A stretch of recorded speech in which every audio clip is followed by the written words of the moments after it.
नमस्कार। NokingNews.com में आपका स्वागत है। मेरा नाम गिरिजेश वशिष्ठ है। मैं 35 साल से पत्रकार हूं। इसमें एक बड़ा हिस्सा टेलीविजन की पत्रकारिता में 25 साल का गुजरा है। इसके अलावा 10 साल मैंने अखबारों की पत्रकारिता भी की है। अब मैं आपके बीच में हूं और आपको मेरी ये जो YouTube की सीरीज है, YouTube वीडियो है, इसमें मेरी कोशिश आपको ये बताने की होती है कि जो राजनीतिक शब्दावली है, राजनीतिक जो बातें हैं, उनके मायने क्या है। ये एक एजुकेशन की भी नीयत है इसकी, ताकि लोग जान सकें और डिकोड कर सकें, समझ सकें कि जो हमारे राजनीतिक नेता उनके मुहावरे क्या हैं। एक प्रेमी ने एक प्रेमिका को जबरदस्ती अपनी कार में बिठाने की कोशिश की। जब वो नहीं मानी तो उसे गोली मार दी। इस तरह की घटनाएं आम होती रहती हैं, लेकिन इस घटना में चूंकि लड़का दूसरे धर्म का था और वो मुसलमान था, तो इस पूरे घटनाक्रम में एक नया सेंसेशन आ गया और इसमें एक नया शब्द जोड़ दिया गया था, और वो शब्द था लव जिहाद। हम आपको ये बताना चाहते हैं कि लव जिहाद है क्या, कहां से आया है और इस लव जिहाद का मतलब क्या है। ये सच भी है या नहीं है, या ये एक निरी बकवास है जिसको हम सच मानते हैं। लेकिन इसके लिए हमको बहुत सारे तथ्यों और इतिहास के बीच में जाना पड़ेगा, तभी हमको पता चलेगा कि ये सच है या गलत है।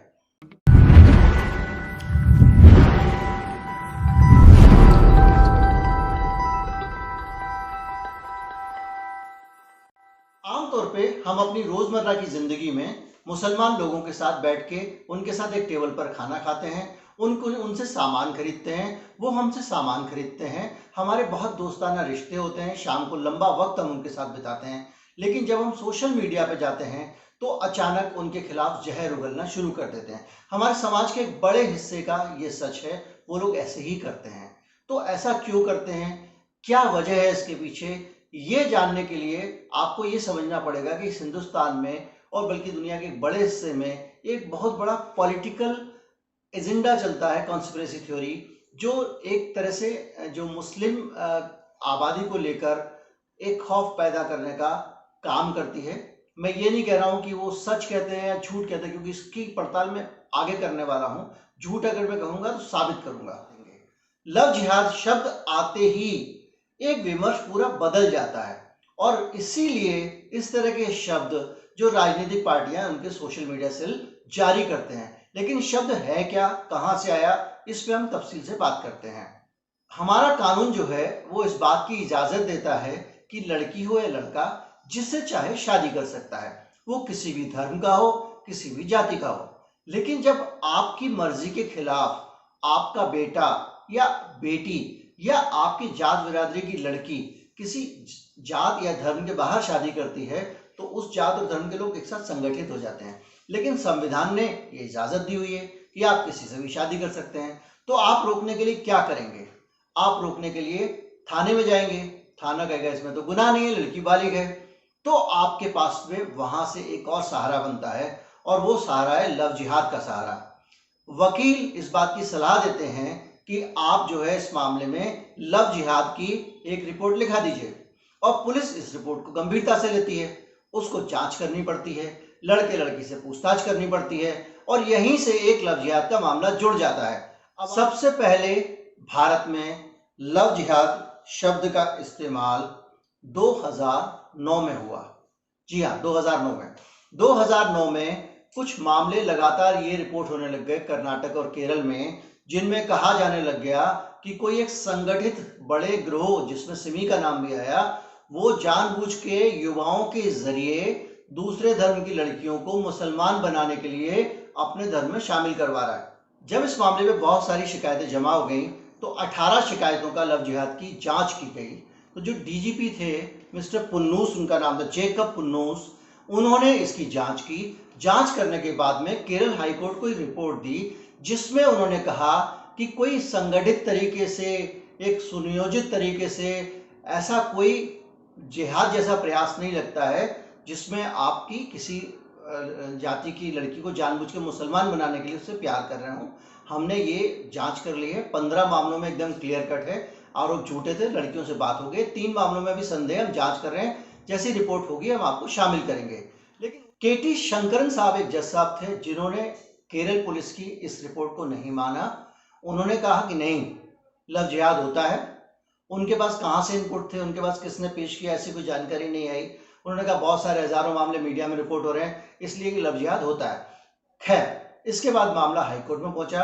हाईकोर्ट ने इस मामले को खारिज कर दिया और कहा कि कोई भी ऐसी जानकारी नहीं मिल रही है जिसके आधार पर यह कहा जा सके कि कोई लव जिहाद जैसी चीज हो रही है। जबकि जज साहब शंकरन साहब ने यह कहा था कि ये संगठित रूप से हो रहा है और कुछ लोग ऊपर से इसको जो है वो संरक्षण दे रहे हैं और इसको बढ़ावा दे रहे हैं ताकि ज्यादा से ज्यादा लोग इसमें शामिल हो। लेकिन ये आरोप गलत निकले। ये मैं आपको बता रहा हूँ लव जिहाद की शुरुआत कहाँ से हुई, कैसे वो आगे बढ़ा और किस तरह से इसमें लगातार खारिज होता चला गया। अभी और आगे बढ़ेंगे और भी कहानियां इसमें आने वाली है। इसके बाद में मामला कर्नाटक का भी आ गया। लव जिहाद पे कर्नाटक का मामला भी आ गया। कर्नाटक में भी बहुत सारी शिकायतें होने लग गई, लेकिन वहां पे भी जब जांच हुई तो कुछ और हकीकत सामने आई। पुलिस ने जांच की तो उसने भी कहा कि हमको ऐसा कोई संगठित तरीके से कोई प्रेम विवाह करके धर्म परिवर्तन कराया जा रहा हो, ऐसा मामला हमको पता नहीं चला है। इसलिए हम इस जांच को अब बंद करते हैं क्योंकि इसमें कोई गुंजाइश नहीं बची है। लेकिन मामला जो है वो कर्नाटक का ही नहीं था और कर्नाटक पुलिस ने इस मामले में कई ऐसी वेबसाइट्स थी जिनके खिलाफ केस दर्ज भी किया। इस वेबसाइट ने खबर छापी थी कि बाकायदा जो है वो मुस्लिम संगठन पोस्टर लगाकर लव जिहाद करने के लिए नौजवानों से अपील कर रहे हैं। ये खबर झूठी निकली और वेबसाइट के खिलाफ मुकदमा दर्ज हो गया, क्योंकि उस वेबसाइट ने जब ये खबर छापी, उस खबर को सोशल मीडिया सेल ने वायरल किया और वो पूरे हिंदुस्तान में ऐसे खबर फैल गई जैसे भारत में संगठित रूप से लव जिहाद हो रहा है। क्योंकि लगातार 10 से 14 के बीच में बहुत सारे इलेक्शन हुए थे, 12 वगैरह में, तो इसलिए बहुत ज़्यादा लोग इस बात पर सक्रिय भी थे कि अगर इसको कहीं से चुनावी मसाला बनाया जा सके तो बहुत अच्छा रहेगा। बहरहाल 2014 में उत्तर प्रदेश पुलिस ने भी इन तरह की जो शिकायतें थी लव जिहाद की, उनकी जांच की। दरअसल वहां पे भी कोई भी मामला ऐसा नहीं निकला जिसमें लव जिहाद की बात हो। ये 2014 की बात है। उसके बाद ये चुनावी मुद्दा बन गया।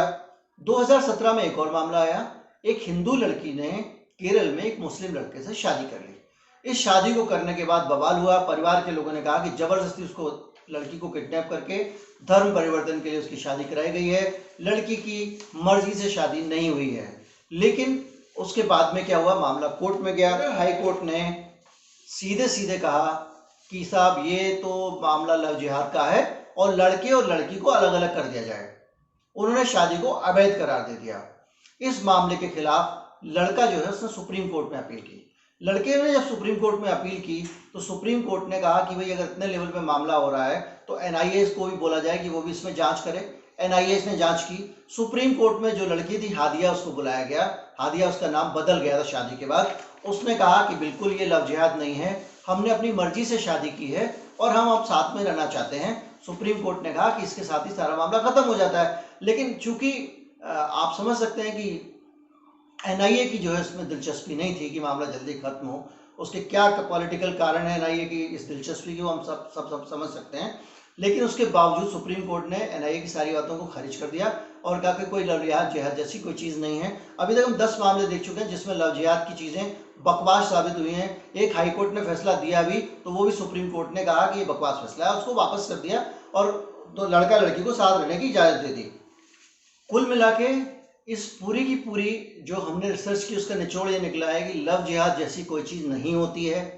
कोई भी धर्म परिवर्तन के लिए संगठित रूप से शादी नहीं की जा रही है। कोई आतंकवादी संगठन, कोई आईसिस या कोई किसी मुसलमान लोगों के जरिए शादी नहीं कर रहा है। कोई भी लड़का लड़की ऐसा नहीं मिला जिसने किसी मौलवी के कहने पे, किसी और व्यक्ति के कहने पर दूसरे धर्म में शादी कर ली हो। कुल मिला के सूखा सूखा मामला, सीधे सीधे मामला अगर देसी तरीके से समझे तो ये निकला कि लव जिहाद का केस रजिस्टर कराने में ज़्यादा रुचि दिखाते हैं वकील साहब, क्योंकि अगर आप एक लव मैरिज हुई है और उसको तोड़वाना है तो उसका और कोई उनके पास कानूनी उपाय नहीं है, क्योंकि देश का संविधान अपनी पसंद की लड़की से शादी करने की इजाज़त देता है। अब आप इस मामले में एक चीज़ और सोचिए, जो लड़की है उसके संवैधानिक अधिकार के बारे में सोचिए। एक लड़की अपनी पसंद के लड़के से शादी कर सकती है कि नहीं कर सकती है, ये अधिकार है संविधान में। एक लड़का अपनी पसंद की लड़की से शादी कर सकता है कि नहीं कर सकता है, ये अधिकार संविधान में कर सकता है। तो जब ये सब हो सकता है तो इसमें तू कौन मैं खामखा। लेकिन खामखा चूंकि अमरीश पुरी, प्रेम चोपड़ा हमेशा हमारे समाज में रहेंगे तो वो अपनी अड़ंगा लगाना चाहते हैं। अड़ंगा लगाने के लिए शादी में अगर आपको पुलिस के जरिए या कोर्ट के जरिए अड़ंगा लगाना है तो आपको एक बढ़िया बहाना मिल गया, लव जिहाद।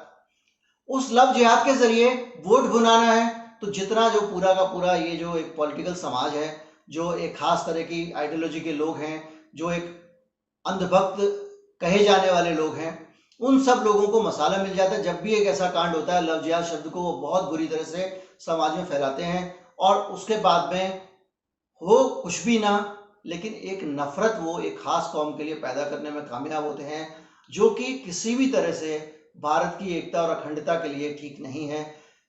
आपस में अगर हम कहीं भी किसी भी जगह तरह लड़ेंगे, जात के नाम पे, धर्म के नाम पे, भाषा के नाम पे, प्रांत के नाम पे, हम अपने देश को ही कमजोर करेंगे।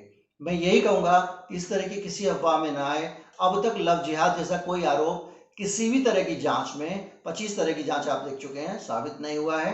आपको ये कैसा लगा एपिसोड हमें जरूर बताइएगा और सब्सक्राइब जरूर कर लीजिएगा ताकि हम आगे आपके लिए और अच्छी अच्छी चीजें लेके आते रहें। नमस्कार, जय हिंद।